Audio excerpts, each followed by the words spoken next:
that turned out to be a big mistake. But Yeah.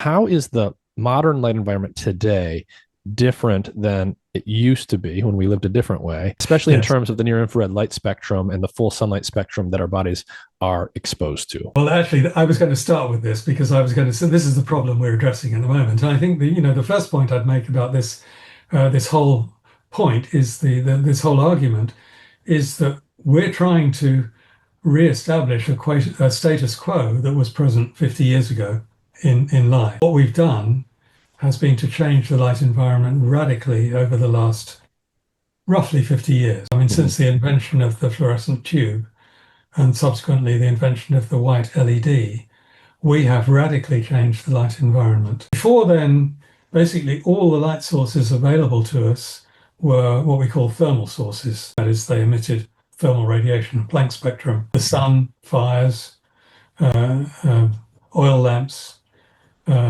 candles, gas lamps, they were all thermal sources. So they were all emitting strongly in the near infrared as well as in the visible. In fact, the problem with all these light sources was to make enough visible light without making too much infrared light, because a lot of the energy was going into making infrared light. And so there was a historical drive to get away from, say, the Edison light bulb, which, is was, ubiquitous for making light inside buildings, but of course used most of its energy making infrared light, which was not visible light. And so we wanted to get rid of the tungsten filament We were bulbs. thinking about it And as waste because we didn't realize we were it was a using waste. it. That turned out to be a big mistake. But Yeah.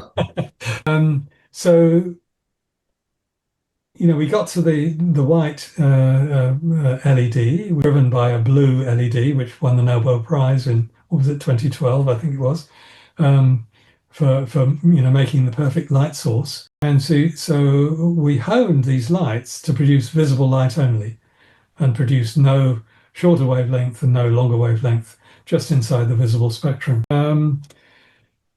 But that coincided with a very slow process in what I would call the decay in public health. Public health has, in some senses improved, in some senses it's decayed, but it has decayed significantly over the last few decades.